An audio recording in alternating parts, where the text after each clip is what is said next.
Welcome to another episode of Otherworldly Encounters with Mike and Brian. How you doing, Mike? I'm doing well. Good. We got a lot to talk about tonight.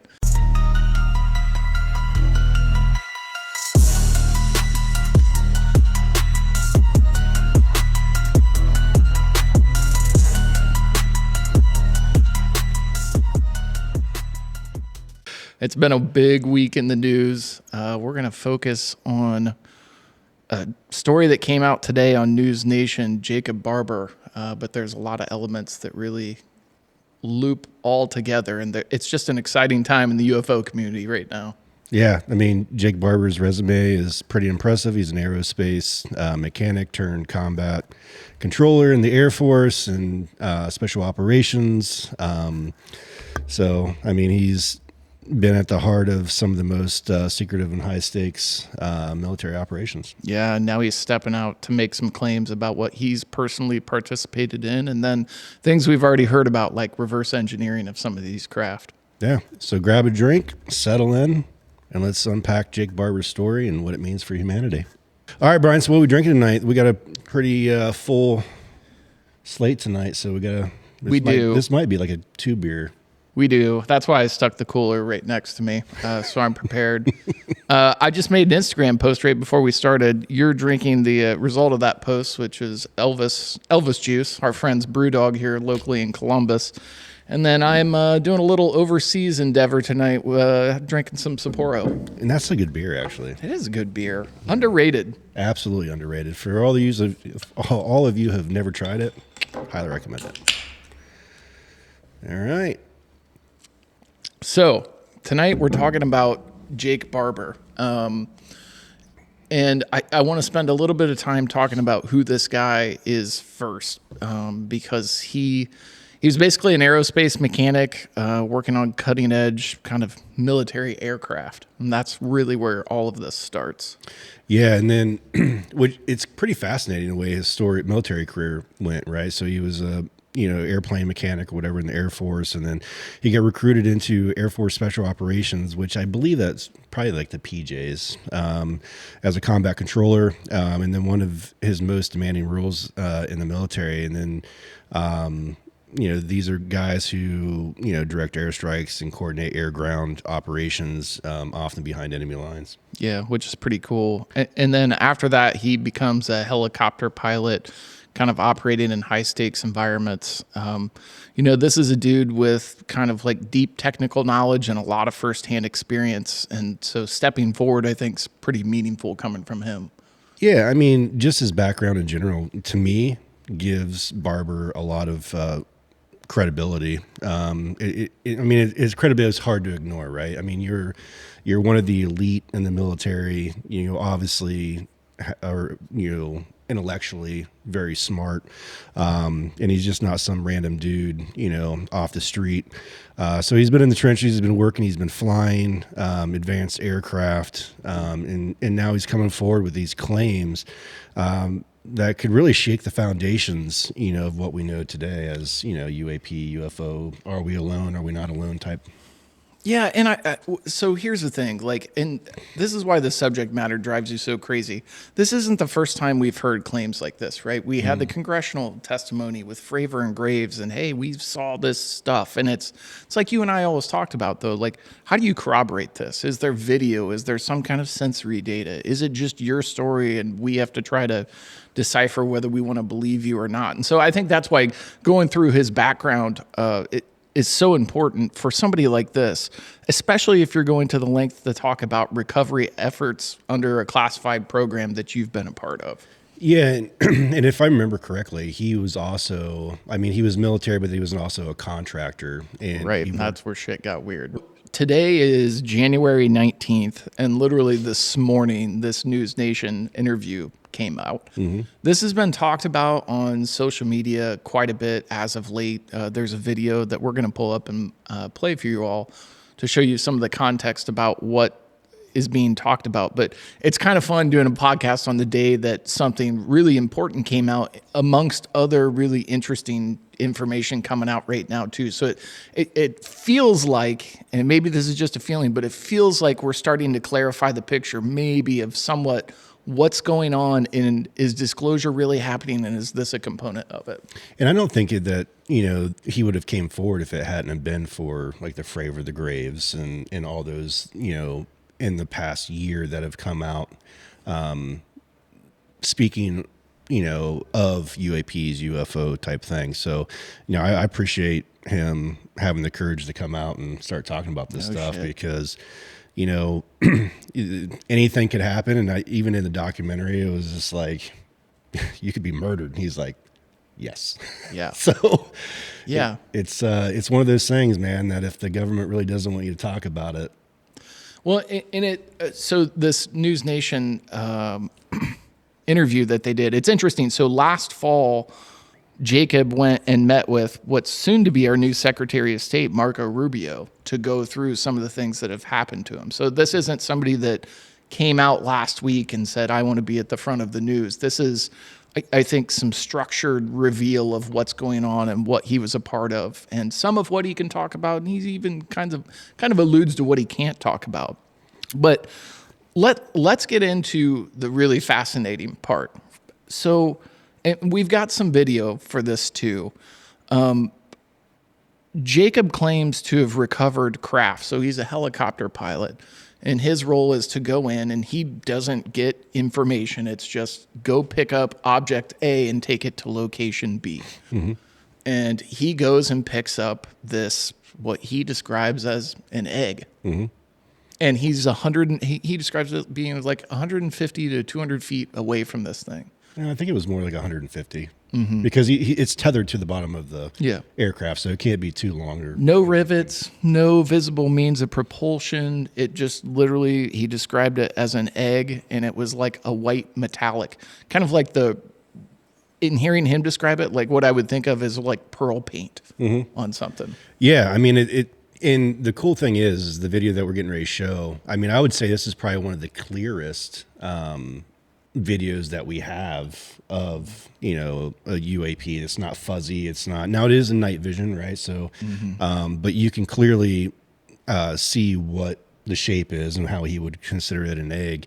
And it's interesting as, once you watch the video and once he sets it down, I'm assuming that's when he's setting it down, it just kind of, it rolled just like, you'd think an egg would. So, I mean, it's clearly everything that he describes is, what you see in the video. Yeah. So like substantiating claims, right? Like what we talked about. It's one thing to just have a story, but if we can pair it with some video, at least we have something. That doesn't mean we have physical evidence, but if this is in fact true, then we certainly do have physical evidence somewhere. Yeah, absolutely. Do you want to go ahead and play the video now? Yeah. Let's throw it up there.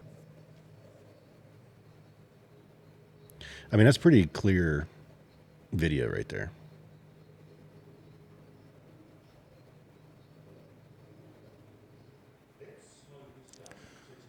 It's just so weird.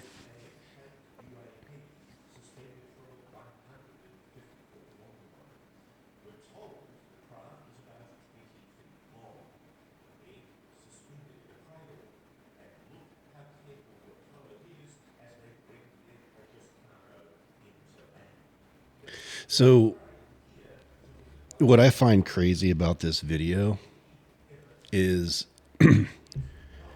typically that cable that is hanging down is going to be centered in the bottom of the aircraft. Okay. So this video wasn't taken like from the cockpit of the aircraft. This is a video taken from directly underneath of the helicopter. Mm-hmm. So it's fascinating to me that you would have some type of a camera right there. Well, we wouldn't be doing our job if we didn't talk about some of the skeptic piece. And I don't know anything about this type of operation or helicopters really in general, but it seems like to me, having ridden in a couple helicopters, and I don't know how high up you would need to be to see this effect, but shouldn't there be rotor wash on the ground? Like, shouldn't we see some of the grass or whatever, like, splaying away? That's one thing. And the other thing is, if this is an NHI and this is an egg, wouldn't we have people all over the ground, like ready to receive it and put it in whatever container or place it's going? Yeah, so it's weird to me that they would be dropping it off in a field, which is where that appeared to be at, right? So if you think of, so let's just go back to my initial thought. So you have the helicopter, and typically, whether you're spy rigging or whatever, the rope is centered on the aircraft, and so that camera angle right there is like there's a night vision camera directly below the chopper. Now, that's not saying that they're not using, that the camera's not there for use for the pilot to make sure that they are centered and that they're going down, and where you have troops on the ground that are hooking stuff up. That's not, I mean, that's a possibility, right? Like, because, yeah, I think if the cable's centered on the aircraft, you're, 10, 15 feet above, in front of, you can't really look back. You're not to be able to see. So maybe they use that camera, that specific camera. The center where it's going. The center where it's at. Now, what about the rotor wash? So, I mean, if you're 150 feet up in the air, 120, 150, I mean, depends. Like now, if that there did not make me think that they were in any type of like desert. That looked to me like it was more in a grassy area. So kicking up dust and stuff may not really happen. But I mean, I don't know. I mean, that's a good question. It's also weird, like to your point, if the camera is used, then that would make perfect sense. It's like a backup camera on a vehicle, like know where the hell you're going.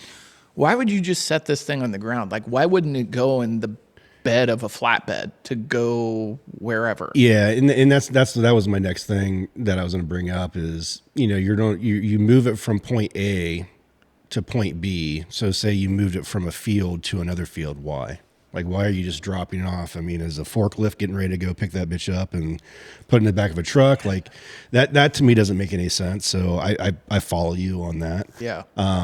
But I mean, I wish that the reporter would have gotten a little, like, would have prodded him on that a little bit. Like, well, okay, well, where were you dropping this off at? Like, well, he does ask him in here. Okay. And he won't disclose locations. Okay. All right. Well, maybe there was some type of, I don't know, maybe they had some other type of machines down there that was just kind of off to the side. But the other part with this too is it shows him dropping it on the ground or laying it on the ground. It kind of rolls, but there's no troops around, no bodies to go and like unhook it. Just weird. Which I wish they would have showed that. At least give it some context. Like, this isn't some AI video. You know what I mean? It's like there are people down there. They are unhooking it. They are getting ready to move it somewhere. Like, just show a little bit more of the video. Yeah, agreed. I mean, really interesting. And we've heard about egg-shaped UAPs a lot here recently, whether it's an orb or something else in the sky. And then we also had James Fox's documentary that came out maybe a month ago called The Program, where I think his name, Jacob Sands, there's too many names in my head right now. But he was talking about, and it was essentially like an egg-shaped craft with horns on the front that a bean got into and took off. That seemed much larger, but the shape of an egg seems to come up time and time again. Well, he said it was about 20 feet. Right. And I would say if you're 120 feet above it, that thing still looked pretty large. Yeah. So, I mean, I'll give him, I'll say that that's credible for the shape and how big it looked just from 120 feet up. That was a pretty big object. Yeah. So that was his first claim. His second claim, and there's no video evidence to support this, but I think this is fascinating.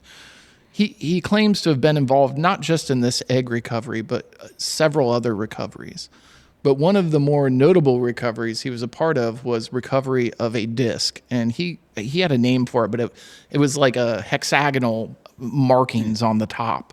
But what's wild is he says as he approaches it, he starts to become overwhelmed with emotion. Mm-hmm. And he's sad, and then he's mad, and then he's comforted. And he felt like he was being, I don't know, almost possessed by a female spirit. Mm-hmm. Yeah.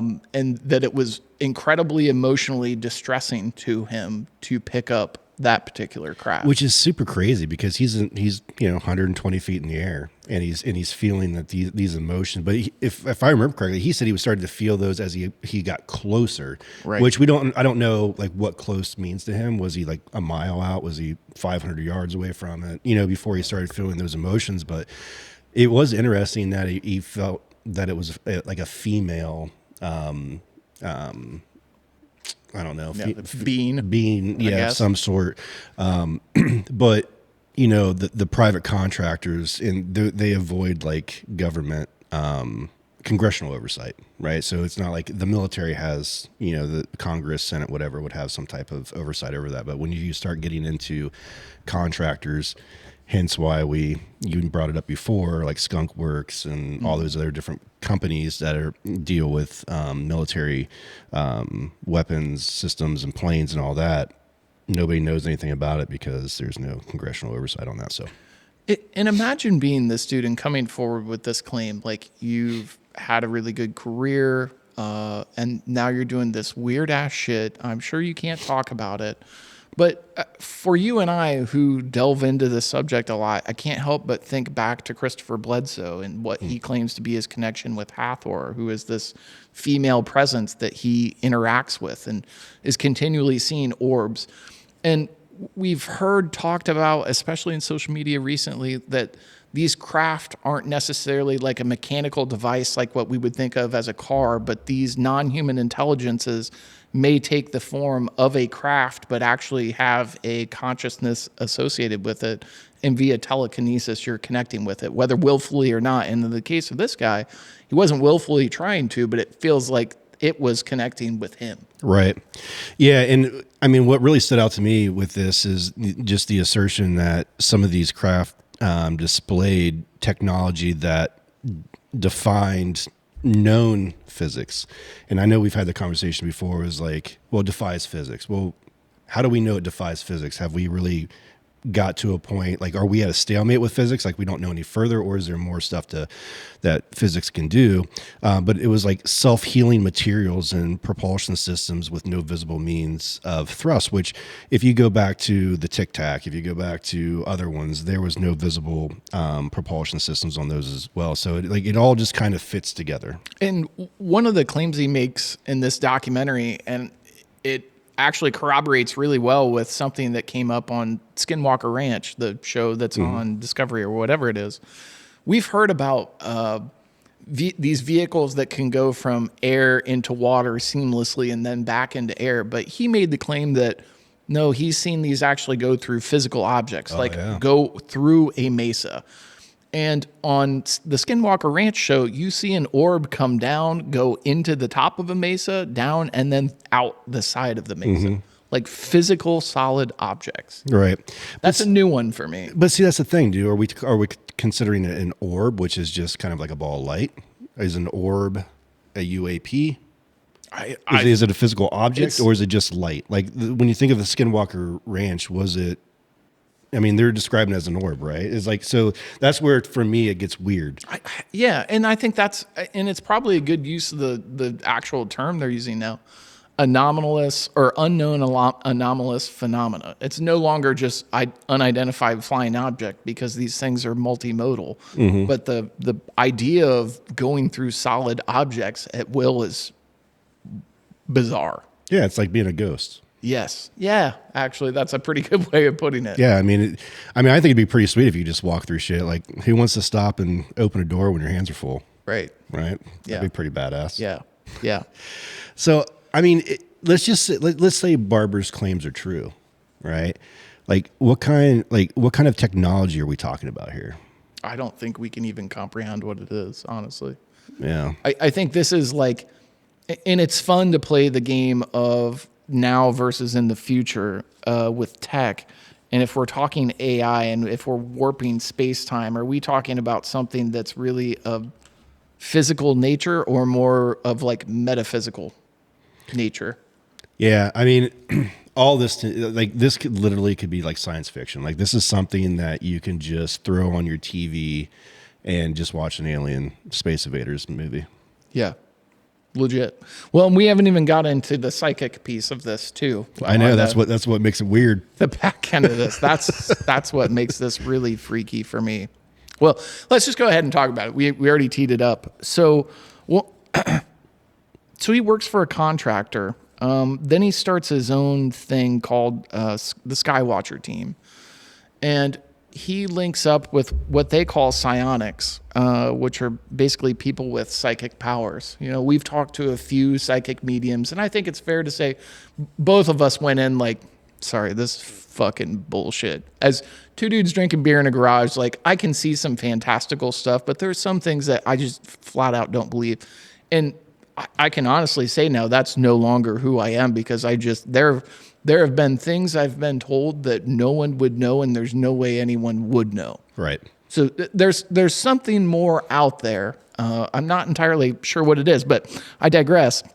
So he creates the Skywatcher team, and they enlist the help of a psionic, which is one of these folks with psychic powers. And just for our viewers, if you remember, this isn't something new and that's has never been discussed. Like, the government had their program before with remote viewing. We talked about it previously on podcasts. I think the time that Paul was on, we talked about it too. So the government's enlisted help, or at least explored the possibility that telepathy is real, and how could we leverage it from a defense standpoint. So he brings in this psionic, and they go into a deep meditative state, and he calls in a craft. And the way that he describes it in the documentary is he is basically controlling the craft via telepathy. Something goes weird a couple minutes into it. Another UAP shows up, and they describe it as a dogfight taking place, and that one of these things drops out of the sky. See, but that's what we talked about, man. Like, you can call this shit in, but you don't know what you're going to get, right? So you may have had a friendly alien coming in, but now you call in the not so friendly one, right? And now you just got this other alien killed because, you know what I mean? Like, this is what I'm talking about. Like, we just don't know enough to be really fucking around with this stuff, I don't think. But let's link this. So let's take the concept of, let's just say it's real, and you have the ability to telepathically connect with these. And I don't even want to say beings anymore. I think I understand now the term non-human intelligence, because it's not necessarily like we have the alien flipping us off in the front of the camera. It's not necessarily a being anymore, but it could be a craft that is conscious in and of itself. It's maybe not biological. And maybe that's where AI goes way down the road. Like, who the hell knows? But anyway, so they're doing this. And keep in mind, we've talked about it in the show too. We talked about it with Dory. Dr. Stephen Greer has the group CE5, and the whole intent is deep state meditation to try to telepathically connect with whatever that is. And that group, time and time again, has seen orbs come in. Yeah, that they have. I guess when I think of human intelligence or non-human intelligence, I think us as humans we're here, and then our other non-human is up here. So we're not they're so much further advanced than us that's why I think it's called, in my mind, that's why it's non-human intelligence. Yeah, that's fair. Because they're not a bunch of dum-dums. Well, if it's true that they can do all these things and actually fly through solid objects, like, I don't even know the human mind could wrap its head around whatever the physics are behind what's taking place. That part to me is what's fascinating. Think about that. All right, so like last episode we joked about, if a spaceship came out here, would you get on board? Well, let's negotiate, right? If you have a 12-pack of beer or whatever and you want to go for a ride, cool. But all of a sudden we're flying towards a wall, right? Do you just grab 2 more beers and just start chugging them like, shit, this is the end of it? Or like, how would you feel like knowing you're going towards a solid object, not knowing that it can fly, or just at will? Wouldn't that'd be trippy as shit? Not good. And I where I struggle with this, I'm a very linear thinker, and I always think back to what Bob Lazar said with element 115 and creating its own gravitational field, and that explains air and water. What that would not explain is going into a solid object, because even if you went into a solid object and you could produce your own gravitational field, there's no way that it wouldn't look like a drill hole right through the side of the mountain. But there's nothing. Right. In the Skinwalker Ranch, there was nothing. To use your term, it was like being a ghost. Yeah, like my mind just can't process what I would be thinking at that moment, other than I'm going to die. You know what I mean? Like, it's just so far out there, so science fiction. So like, obviously it would be one of those things that I would need to see firsthand. It's kind of like the era that we live in, right? Show me a video of, say that our government created this vehicle that can just pass through objects, solid objects. I want to see that first, and I want to see that everyone came out okay, all the test dummies or whatever that's inside. Then I'm like, all right, cool, let's go do it. Yeah. This whole thing just leaves me frustrated. And like, if this technology is out there, why are we so unwilling to be forthcoming with it? And maybe it's not the technology piece, but the fact that we're not alone. Like, going back to the big three questions that we always talk about, right? Like, this certainly, maybe it answers two of them. Are we alone, and what happens when we die? Right? Like, this may be answers to those. And I understand if you want to withhold tech for defense reasons, but you should still tell us that something's going on. So in my head, the timing of this documentary, this guy coming out, is just interesting. There is a lot going on in the UFO world right now, and you've got Jacob Barber coming out with this, but then we've also got a lot going on from our friends Jeremy Corbell and Stephen Greer right now too. Like, it's not like it's just this documentary. This is very fantastical and a fascinating story, but I feel like it's not even 1% of whatever that larger story is. So let me ask you this. Let's say that these vehicles do exist, right? And would you rather these vehicles be in the hands of our government or private contractors? Probably. So that's a really hard question. Because at least if it was government, there would be government oversight, right? There would be some type, you would think. If it is government funded, then there would be some type of congressional oversight. But the loophole with private contractors is it takes that out. So now you have private citizens who obviously have clearances who are working with said government. But who's to say that they're not making something that our government or military doesn't know about, and they're selling it to someone else? And you can't help but wonder if that's not happening. I think that's a really valid point. So that concept, I think, leads really well into something Jeremy Corbell's been coming out. And in the last congressional hearing, he brought forward the document about Immaculate Constellation, which is a really big document, basically claiming that all of the recovery efforts are real. But what's really fucked up, and he's such a UFO advocate, he's really scared right now. And you can tell he's really scared with some of the stuff he's posting about. But we've got both Jeremy Corbell and Stephen Greer coming out saying right now that we're going to get told some false information, and this is part of a false flag operation. And they're basically telling us that we're going to be told an alien mothership is coming in 2027.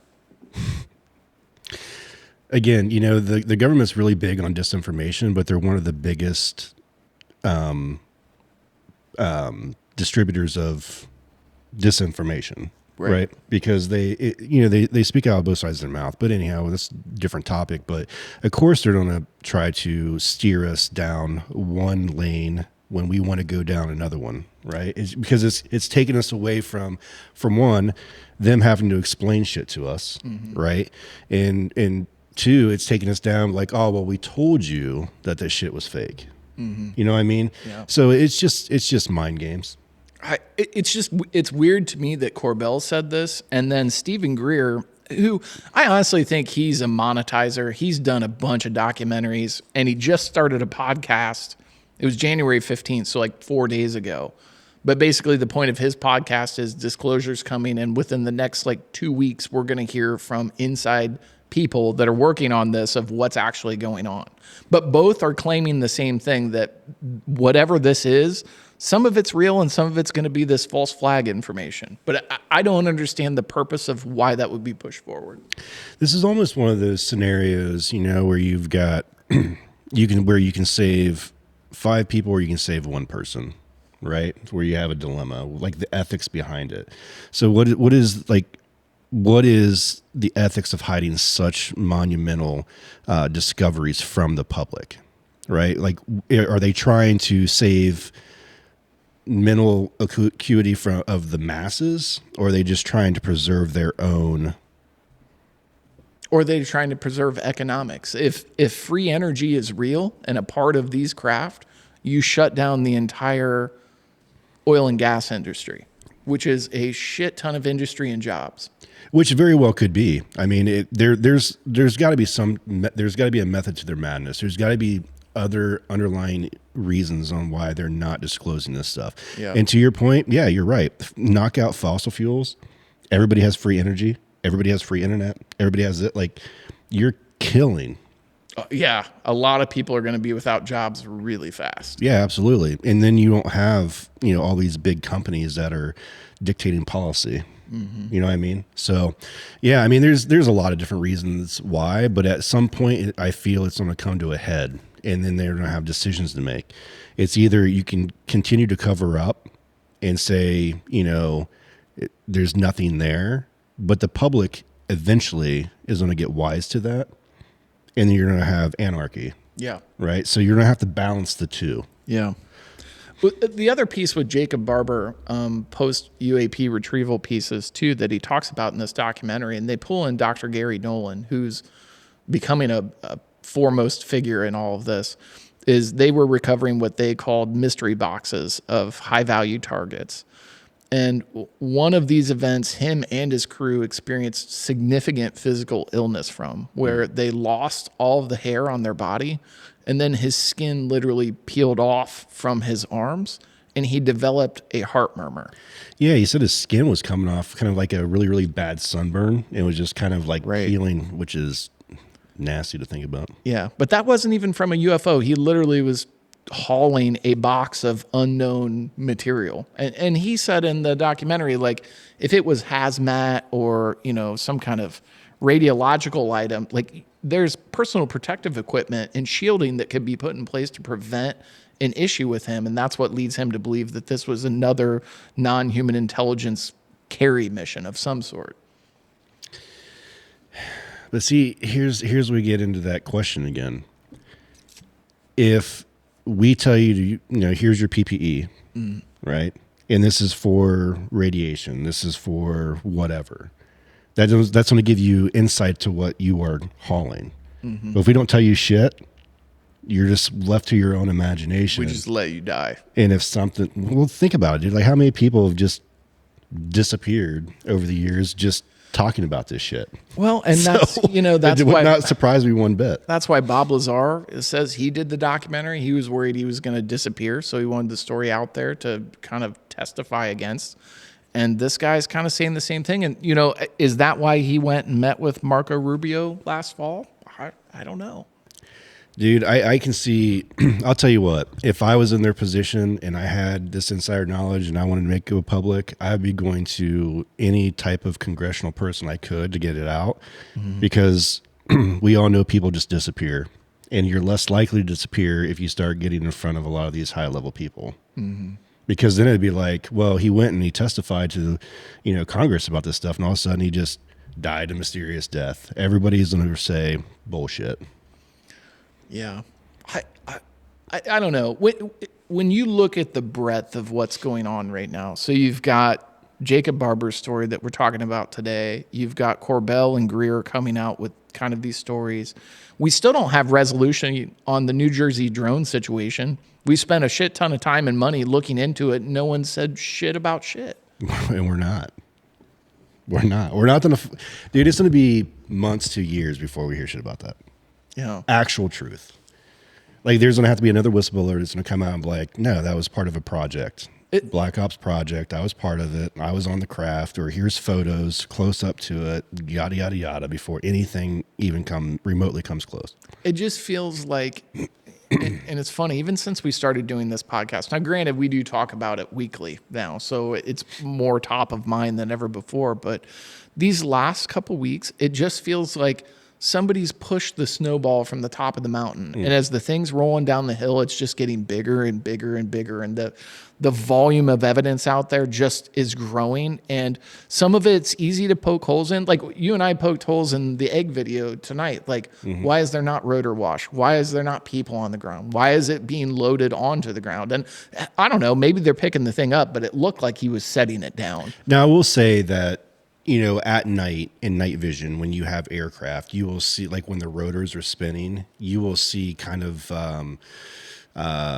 like white light, kind of like electricity, it looks like, static electricity going around it. But that camera was face down, so you're not to be able to see that, So there could have been rotors spinning above, obviously. It's flying, but you wouldn't have seen that with that camera facing straight down. I just mean on the ground, because it looks like they're dropping it onto a grass field or something. It was and just, a field. It just looks like none of the grass is moving. Like what I've seen when a helicopter's landing, where everything's blowing, and it's blowing kind of in a, I don't know, centrifugal pattern away from the helicopter, which it does appear to be in there, but you don't see anything moving. But maybe that's just night vision. I don't know. I guess I would need to, in night vision, your depth perception is different. But I don't think that would not show us from 120, 150 feet in the air anything blowing. But I guess I didn't pay attention to when the egg was rolling. Did I see any of those bushes kind of plop back up? Was there any type of grass movement? I guess I didn't really pay that close attention to it. Yeah. But yeah, is the video legit? I don't know. It could be. But to your point, there are some things that leave you questioning. And then there's one other piece of the story to what Jacob Barber talked about in this documentary, which was recovery of high value targets, but not of like NHIs, of hard drives. So they were going and recovering hard drives, and they said a specific laptop, but like a rugged cased field laptop, of sensory data allegedly attributed to NHI information collection operations. And that was something that he did as a contractor. Yeah. Watching this guy on the documentary, do I feel that he's being truthful? Yeah, because I can sense that he's really in fear for his safety just talking about it on the documentary, and that's hard to make up. And right? He's got 3 other guys that are in this with him that he's worked with, right, who are substantiating these claims and who he claims to be too. Could he be exaggerating? Could he be misinformed? Was it, could that egg have been some type of, just oddly shaped rock that looked just like an egg? I don't know. Right? Like, there's a lot of things that you can sit there and question, but I don't think that we always talk about when whistleblowers come forward, what are they coming forward for? What do they have to gain? Right? In most cases, they're not there to gain shit. Right. Their credibility's typically is ruined. They can't find jobs, etc. So for someone who was in the military, flying aircraft, part of some of these black op type stuff, like, what is there to gain for him to come forward other than he just wants the truth to be out there? Mm-hmm. That's a good question. Yeah. So I don't know. I guess in my mind, my investigative mind, that's where I always go to is, okay, well, what is the motive? Mm-hmm. Is there some type of monetary gain to be had somewhere? In most of these cases, no.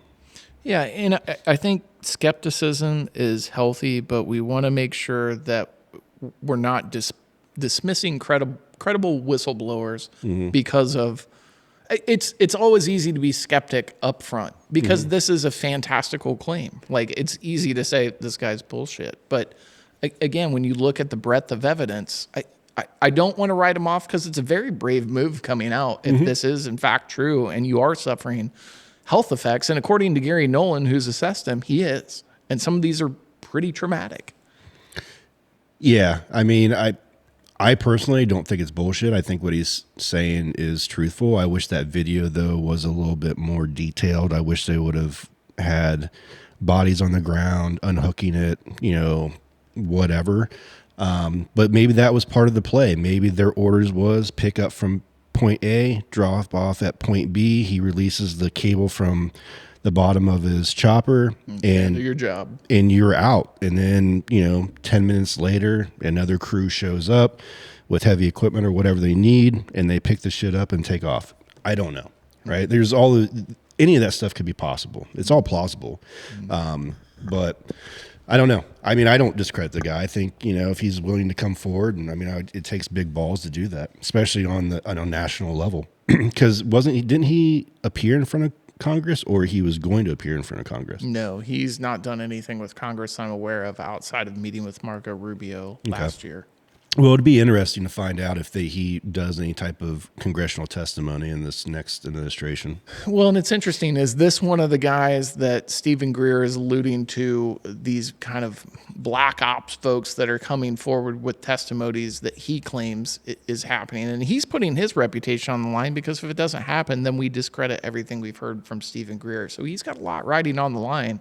And then Jeremy Corbell, same thing. Like a kind of a forefather in the UFO field for what's going on right now, and he's worried for his life and telling us that we're going to get BS information coming out. So it's just a weird time where things are being discussed like this on national news media, and you've got some people saying there's a false flag operation, we're reverse engineering stuff. Hey, by the way, we can telepathically connect to craft and fly them around, and we've been doing that for some time. I mean, just like mind-blowing. Yeah. I mean, I'd be curious to hear what our listeners and viewers have to say, whether if they feel that this guy's being truthful. Do they feel that, what he has to say is true? But let's take this one step further, right? So this is played on, a news channel, right? Or whatever. But this isn't Fox News, it's not CNN, it's not MSNBC. So it's not a mainstream news media. So let's say this gets to the mainstream news media. Do you think people would believe it? So this same scenario has played out previously, because when Grush came forward with his claims the first time, it was on News Nation, and then it got picked up, and then Grush went to the congressional hearing. So the same blueprint for disclosure of a story followed this. So in my mind, if we're going to follow the Grush blueprint, he does this interview, and then he's part of, who knows? I assume there's going to be more congressional hearings. If there is, I'm sure this guy will be a part of it. All right. So let's just say his claims are 100% true. What's that mean for humanity? Like, what does that mean? Let's say that, everything that he is saying comes to light. What happens next? I don't know. I think we need to know more of the story to even kind of try to hypothesize what that would look like. Because and forget about the craft for a minute. If telepathy is real and people can actually control these craft or link with beings out in space, just think about that, just from a pure communication standpoint.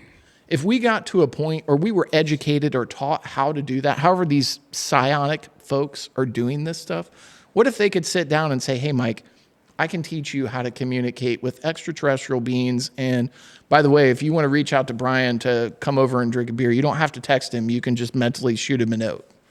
I would fucking love that.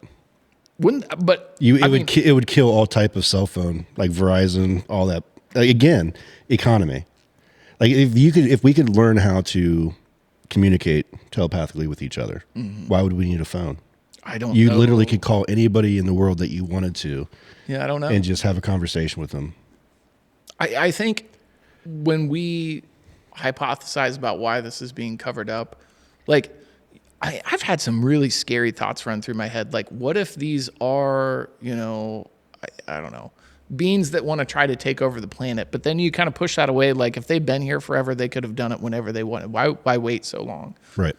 So I think the piece comes down to, like, why do they want to come? What is their intentions, and what do we want to get out of it? What would you want to get out of this? Let's say this is real, and everything we've been talking about is real. Like, what would you want to see happen? I guess a lot of it. I mean, if you think about why a lot of wars start, right? You could say oil, whatever, right? So now you eliminate that. So that's one less war that's going to be started. We don't have, everybody's even at that point, right? Like, everybody has energy, free energy. Everybody can talk to whoever they want to. So I would like, if this technology was actually real, like, yes, it would hurt a lot of industries, but wouldn't it make the world a better place?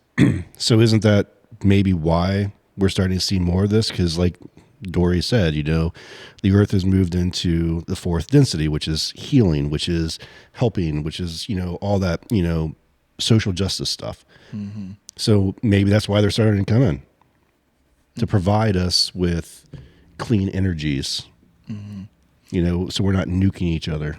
So would we want to do this kind of like false flag operation to say that a mothership is coming in 2027? We're going to support Space Force. Yes, we have these craft. We're going to reverse engineer them, but we're going to do that to make sure that we're maintaining our air defense capabilities against not only whatever these beings are, but if Russia and China have also collected these craft and are doing the same thing, it's more of a protection against them. So if that were to be the case, then maybe the way that this story is playing out makes sense.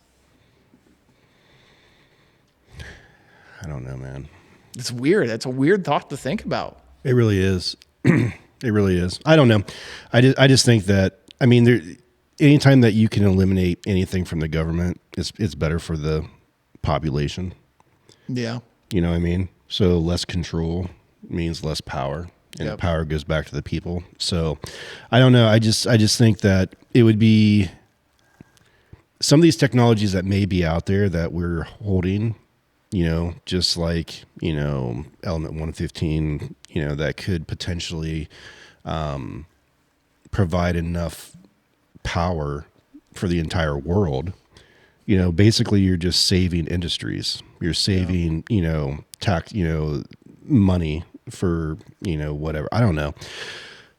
We'll see what happens in the future here, man. But yeah, I think that there could be some technologies out there that the government already knows about that could really be helping humanity, but they're sitting on it because it's going to piss somebody off. Yeah, I think the idea of disclosure is as thrilling as it is terrifying at the same time, because it just forces so many different factions within our country and really within the world to confront so many fundamental questions, be it religion or social or economic. Like, the implications are so wide-reaching that you would have to have a substantial disclosure plan to make sure that certain things were intact or certain processes were put in place to make sure that things remained intact, so it didn't end up in like Mad Max, right? Yeah, right. hanging off vehicles, just hitting people with chains. Yeah, right. Yeah, it's going to be interesting. The more that this stuff comes out, like, how's it going to affect humanity in the future? That's the biggest question, right? These technologies, the aliens, are they friend? Are they foe? Are we a farm, lab, or zoo? Like, what part? Like, where does the human race really play into this? If there are, which I believe after, which I never thought I'd ever say this, without months of us doing this. Now that we're in season 2, I think you'd be naive to think that we are the only living organism in the galaxy. Let me ask you this: do you believe disclosure is coming? I don't think we'll ever get full disclosure. I think we'll get something just to basically, it will be disclosure. It would be enough disclosure for someone to be like, all right, cool. And then they move on. Like, it won't be enough to ask questions. Like, give me an example of what that may be. I don't know. It's hard to say. I think it would just be something that would ignite someone's curiosity, but not enough for them to want to actually research more into it. Just enough to, like, it's hard to say. Like, yeah, we got a craft and we know how to make it levitate. Oh, cool. And I show you a video. Awesome. And you move on. Not telling us that not only can it levitate, but it can also go through walls and mountains and all the other shit, right? But it was just enough. It was just that dangle that little bit of a carrot to pique your interest. I'm like, oh, yeah, it's cool. Hoorah, United States, right?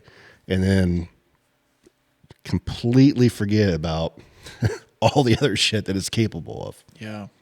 Like, almost, and that wouldn't be shocking. I could see, like, and this is where conspiracy theories will run wild, right? Like, as all these different things come out, do you disclose just, and it's so hard for me to even wrap my head around, like, what would you disclose? Like, and even if you said we have this craft and it can levitate, the foundational impact is, again, going back to the big three questions, we're not alone. Like, holy shit, that's probably the biggest discovery in human history to date. Well, I mean, but if you go back to movies, right? Back to the Future, we should have already be having flying cars. Right. So if they were like, oh yeah, we invented a flying car, I'm like, it's about so you're claiming that the claim would be that we made it, not that it's a reverse engineered. And I'm like, cool, it's about craft. fucking time. Back to the Future said it was going to happen back in 1995. Give me my hoverboard. I've been waiting. Exactly. Yeah. Right. But they're not actually telling you what all the technology can actually do. You're getting you're getting the basic model, the economy model, not the luxury model. Yeah.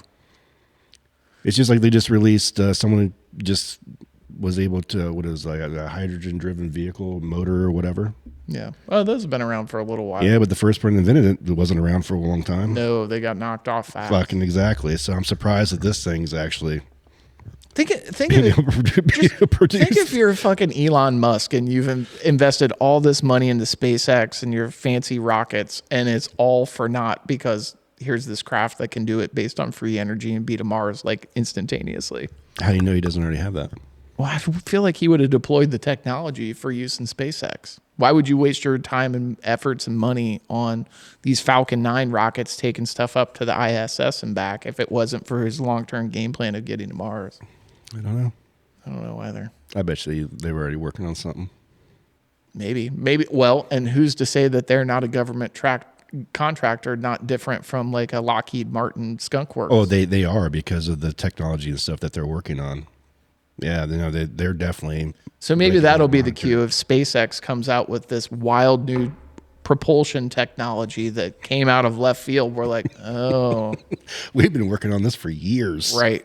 We didn't want to tell anybody about it because we didn't want China and Russia to get hands on it. But yeah, here this baby is. Right. Peeling the reptilian language off the side of their ship as they're getting ready to. Exactly. I don't know. All right. So what do you think of this story before we move into our another two little quick snippets? I believe him. I think what he's saying is probably real.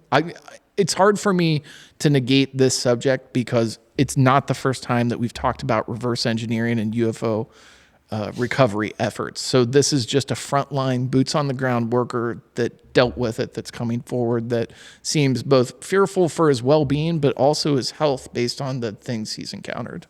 Yeah, I'm right there with you. I have no reason not to believe this guy right now. And I'm sure there'll probably be a smear campaign at some point where, they're coming out with whatever information. So, take that for what it's worth. But but from this news thing, I think he's credible. I think he has nothing to gain from coming out and telling his truth.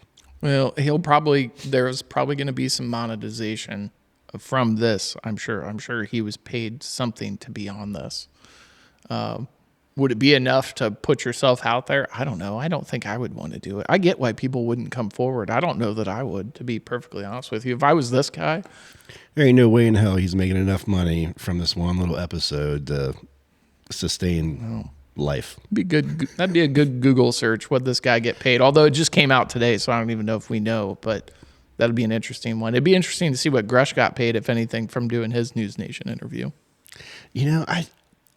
I guess to me for this, I see this dude just doing this to get his story out. Like there's nothing about him that tells me that he's in this for money. It's a protective measure, I think. It's a protective measure, but then he also said that he felt compelled by this feeling of the woman that possessed him, like it was the right thing to do. And if you remember when we talked to Dory on the podcast, she said, keep doing what you're doing. These ETs want disclosure to take place. That is true. We're going to go galactic. We're going galactic. Yeah.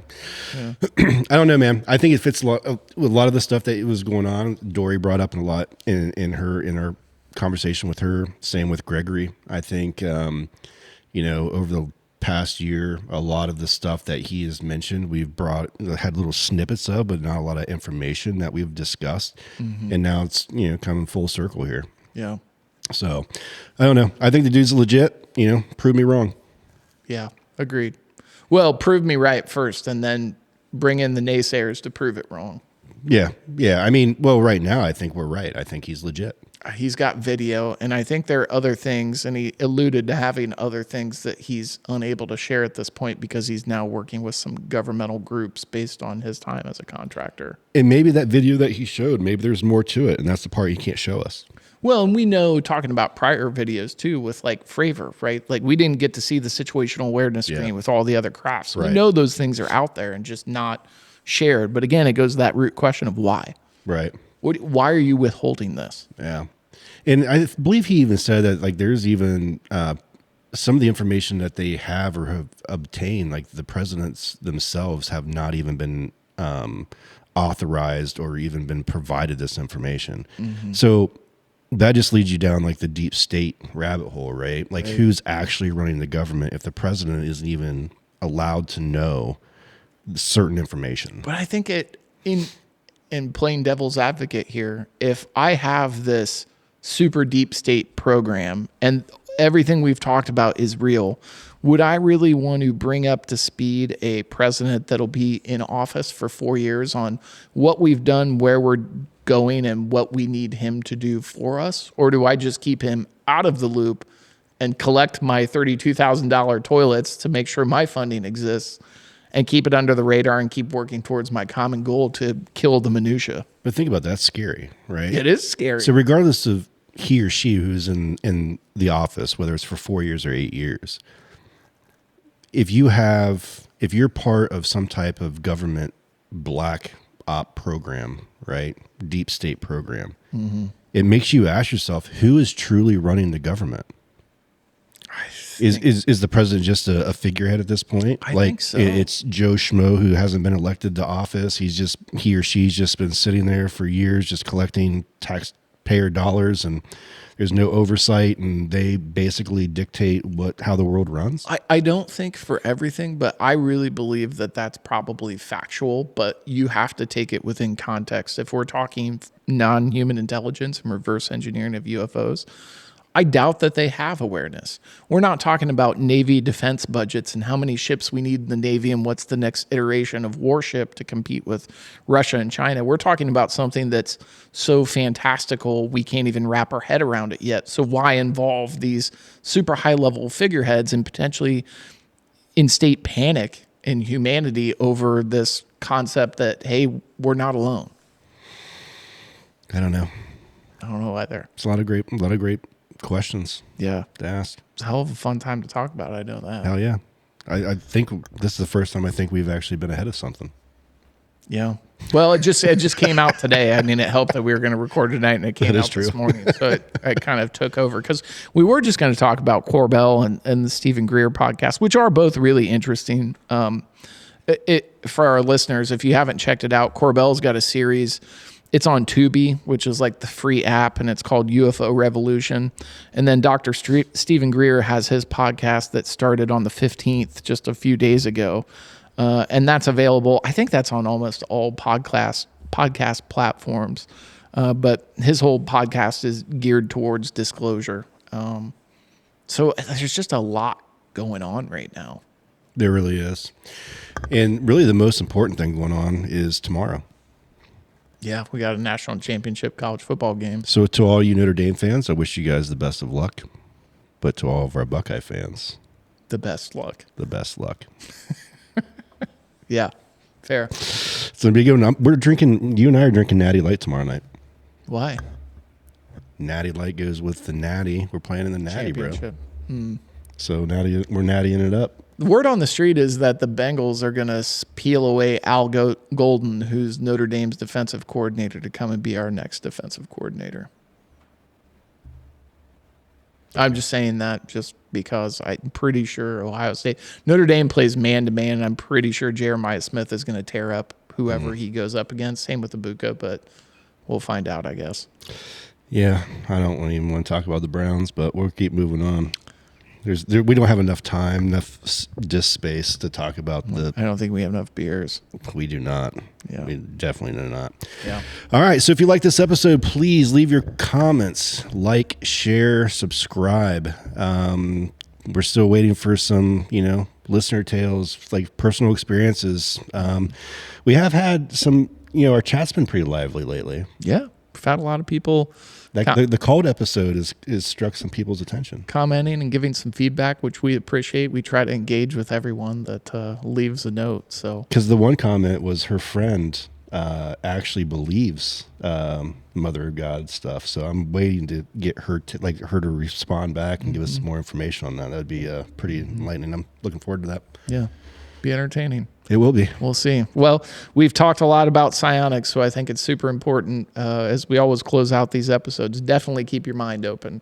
And if you can reach out to them, I would say reach out. But if you can't, just keep your mind open, your eyes on the sky. You never know what's going to fly by. And with that, we'll catch you on the next one.